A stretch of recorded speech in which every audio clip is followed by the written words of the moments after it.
Sir, मेरा नाम कुंदन है। कुंदन जी। जी।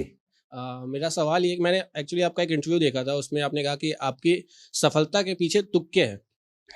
तो वो ऐसे कौन से तुक्के हैं जिनको आप कहते हैं कि जिसकी वजह से आप सफल हुए? या ऐसा कहने के पीछे क्या विचार था आपका? जब मुझसे कोई पूछता है कि आपकी विचारधारा क्या है, मैं बोलता हूँ मैं तुक्कावादी हूँ। तुक्काइज़्म मेरी विचारधारा है। ये बात मेरे बारे में नहीं, आपके बारे में भी है। हम सब जिंदगी में जितने सफल हैं, आपको अजीब सा लगेगा, लेकिन हमारी सफलताओं, हमारी विफलताओं में हमारी भागीदारी 0% है। मैं 5 भी नहीं कह रहा हूँ, मैं 1 भी नहीं कह रहा हूँ, मैं 0 कह रहा हूँ। और ये बात समझ में तब आती है जब आप बहुत बारीकी से जिंदगी को समझते हैं। नहीं तो हवा में पंप भर के उड़ते रहिए, हवा में क्या दिक्कत है। गुब्बारे को अच्छा लगता है उड़ना, जबकि उसको नहीं पता कि खाली हीलियम की वजह से उड़ रहा है, उसमें उसकी कोई भूमिका नहीं है।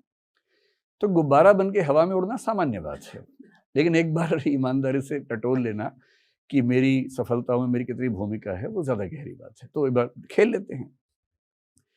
मनोविज्ञान में एक सिद्धांत जिसपे मेरी सहमति भी है, वो कहता है कि व्यक्ति का पूरा व्यक्तित्व 2 चीजों से मिलकर बनता है, एक जेनेटिक्स और एक एनवायरनमेंट। जैसे मेरा आईक्यू ठीक ठाक है, मैंने कभी नापा नहीं है, पर मेरा ख्याल है कि 120-30 कम से कम होगा। इससे मेरी भूमिका बिल्कुल नहीं है। मेरी हाइट ठीक है, इससे मेरी कोई भूमिका नहीं है। मेरी आंख खराब है, इससे मेरी कोई भूमिका नहीं है। मैं दिखने में बहुत कुरूप नहीं हूं, इससे मेरी कोई भूमिका नहीं है। आप लंबे हैं, सुंदर हैं, चौड़े हैं, मोटे हैं, मतलब मोटे भी हो सकता है, खा खा के मोटे हो गए हों, लेकिन बेसिकली आपका जो व्यक्तित्व है जेनेटिकली, उसमें आपकी कोई भूमिका नहीं है।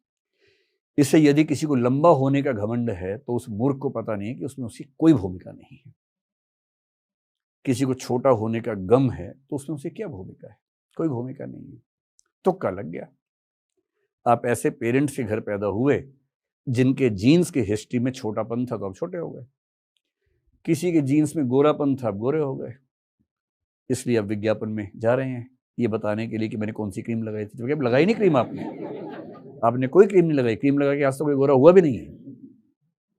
अगर आप सांवले पेरेंट्स से घर हुए, भूमध्य रेखा के आसपास पैदा हुए, तो आप सांवले हो गए। इसमें आपकी क्या अच्छाई है, गलती है? सामान्य सी बात है। आपका आईक्यू आपके बस में नहीं है। अगर आपका मतलब आप पूरी ताकत से आईक्यू में थोड़ी बहुत फेरबदल कर सकते हैं। रेंज डिसाइडेड है, उस रेंज के बियॉन्ड आप जा ही नहीं सकते। मैं अमेरिका का राष्ट्रपति नहीं बन सकता, क्योंकि वहां संविधान में लिखा है कि जो वहां जन्म से नागरिक होगा वही बन सकता है। मैं कैसे जन्म लूं वहां जाके? दूसरा तुक्का क्या है? एनवायरमेंट। आप जिस घर में पैदा हुए, उस घर में आपके माता पिता की पढ़ाई लिखाई का स्तर क्या था, उनकी समझदारी का स्तर क्या था, आपको पड़ोस कैसा मिला, रिश्तेदार कैसे मिले, स्कूल कैसा मिला, कॉलेज कैसा मिला, टीचर्स कैसे मिले, ये सब मिलके आपका व्यक्तित्व डिफाइन करते हैं। और इनमें से एक भी चीज आप तय नहीं करते। तो आप या मैं क्या हैं? तुक्के से एक घर में एक जेनेटिक स्ट्रक्चर लेके पैदा हुए। दूसरे तुक्के से कुछ भाई बहन, कुछ रिश्तेदार, कुछ माँ बाप, कुछ स्कूल टीचर, कुछ कॉलेज टीचर, कुछ और लोग जिंदगी में आए, कुछ एक्सपोजर मिल गया। कोई बच्चा पैदा हुआ दिल्ली में, कोई पैदा हुआ बिहार या उड़ीसा के बहुत पिछड़े हुए गांव में। अब उस गांव में पैदा होने वाला बच्चा सामान्यतः दिल्ली के बच्चे से आगे नहीं निकल पाएगा। आप हुए उच्च जाति, उच्च कुल में, कोई हुआ दलित समाज में, ऊपर से महिला के रूप में हुआ, उसे जिंदगी में परिस्थितियां ही नहीं मिली। आपका सपना है कि मैं देश का प्रधानमंत्री बनना चाहता हूं, उसका सपना है कि गांव में जितना गोबर बिखरा है सारा मेरा हो जाए, क्योंकि पहले मैंने देख लिया है, मेरा है गोबर सारा का सारा। सपनों में कितना अंतर है। इलॉन मस्क इतना सफल आदमी है, मैं कल्पना करता हूं अगर वो बुरुंडी में पैदा होता तो बन के दिखा देता। बन के दिखा दे भाई, अगर इतना ही आपका व्यक्तित्व महान है तो बन के दिखा दीजिए। इलॉन मस्क अमेरिका में ही पैदा हो सकता है। पैदा हर जगह होते हैं, पर बनता वही है जो अमेरिका में होता है, क्योंकि वहाँ की इकोनॉमी ऑप्शंस देती है, वहाँ नॉलेज इकोनॉमी है, वहाँ हर चीज़ आपको मिलती है। स्टार्टअप करने के लिए पूंजी आराम से मिलती है, सरकार की तरफ से कोई दबाव नहीं होता। लिबरलिज्म, लिबर्टेरियनिज्म जिस लेवल पर पूंजीवाद को सपोर्ट करता है, वो विचारधारा दुनिया में कहीं नहीं मिलती है। ऐसा क्यों है कि दुनिया के सबसे बड़े 10 स्टार्टअप में से कम 7 अमेरिका में ही दिखते हैं हमें? इसलिए नहीं है कि अमेरिका के लोग बहुत स्मार्ट होते हैं, ये इसलिए है कि उनका एनवायरनमेंट ऐसा है कि वो सफल हो जाते हैं। क्यों भारत से हमें पिछले कुछ सालों से देखें तो ज्ञान की दुनिया में बहुत बड़े प्रकांड काम हम नहीं कर पा रहे हैं? दिमाग थोड़ा ना कम है, वैसा सेटअप नहीं है, स्ट्रक्चर्स नहीं है, वैसा माहौल नहीं बन पा रहा है। और इस पूरे मामले में आप किसी की जिंदगी की व्याख्या कर लीजिए। अगर आप मुझसे पूछें, मैं आज जो आपको दिख रहा हूं कैसे बना, मेरा तुक्का लग गया कि मेरे पेरेंट्स हिंदी भाषा के अध्यापक थे दोनों, इसलिए मेरी हिंदी अच्छी हो गई। मेरा तुक्का था कि मेरी माँ उसी स्कूल में टीचर थी जहां मैं स्टूडेंट था, और मेरे दोनों पेरेंट्स ने जिद कर करके मुझे मंच पे उतार दिया तीसरी क्लास में डिबेट बोलने के लिए, कविताएं बोलने के लिए। मेरा मन नहीं करता था, डांट खाता था, मंच पे जाता था। लेकिन 2-4 साल होते होते मैं मंच के लिए इतना सहज हो गया। मैंने स्कूल और कॉलेज में मिलाकर लगभग 1000 डिबेट्स में पार्टिसिपेट किया है। शायद 800-900 जीती भी होंगी उनमें से। इतना अनुभव मुझे उसका मिला। क्यों मिला? मेरे दोस्तों को तो नहीं मिला, मेरे स्कूल के किसी बच्चे को नहीं मिला, मुझे मिला क्योंकि मुझे पेरेंट्स ऐसे मिले।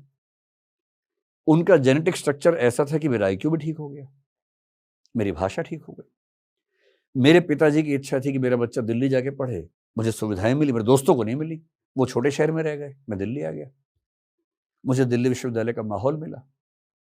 उस माहौल में मैंने बहुत कुछ सीखा, क्योंकि विश्वविद्यालय अच्छा कैसे बनता है, विद्यार्थियों से बनता है। मुझे ऐसे विद्यार्थी मिले।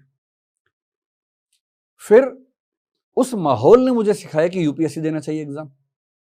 तब तो मेरा पढ़ने में शौक नहीं था। मैंने UPSC के लिए पहली बार, क्योंकि ऑप्शन लेना पड़ता है, सोशियोलॉजी लिया।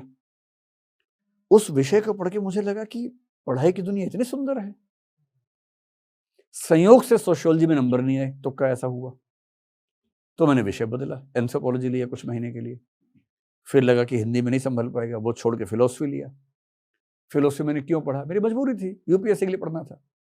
और फिलोसफी पढ़ के मुझे मजा आ गया, लिटरेचर पढ़ के मजा आया। बाद में जनरल स्टडीज में संविधान पढ़ा। फिर UPSC में मैं टीचर बना, सिलेबस चेंज हुआ, मैंने एथिक्स पढ़ा, साइकोलॉजी पढ़ा, पॉलिटिकल साइंस पढ़ा। और ये सब क्यों पढ़ा? क्योंकि तुक्के से ऐसी स्थितियां बनती गई कि मुझे पढ़ना पड़ा। और ये सब पढ़ते पढ़ते मैंने पाया कि मुझे चीजें समझ में आने लग गई हैं। और जब चीजें समझ में आने लग गई तो कोविड आ गया। कोविड आ गया तो मुझे YouTube पे आना पड़ा।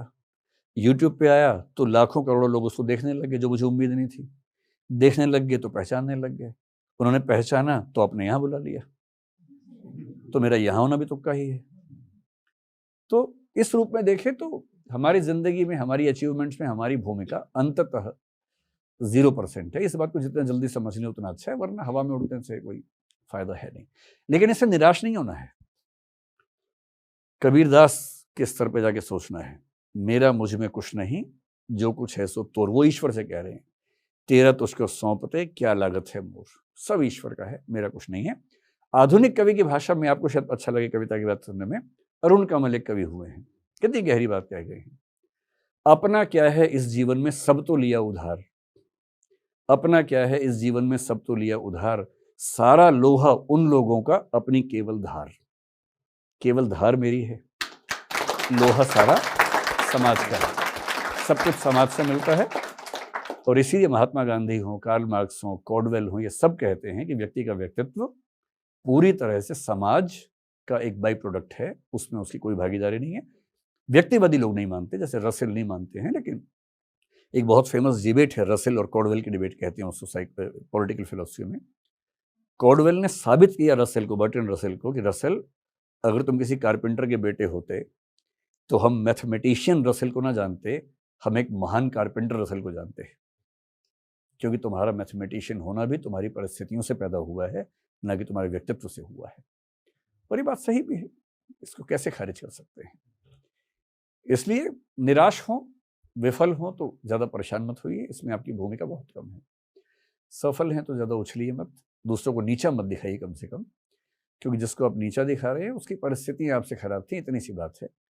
शादी ब्याह में जाए कोई वेटर मिले, उससे गंदे से बात मत कीजिए, क्योंकि चांस की बात है कि आप यहाँ हैं, वो वहाँ है। हो सकता था कि आप वहाँ होते, वो यहाँ होता, सिर्फ चांस की बात है। इसी को फिलोसफी में नियतिवाद कह देते हैं, डिटर्मिनिज्म कहते हैं। मैं उसके समर्थन में बात नहीं कर रहा हूँ, लेकिन मैं सिर्फ इतना कह रहा हूँ कि घमंड से बचना चाहिए। कोई वजह नहीं है कि हम घमंड करें या कर सकें।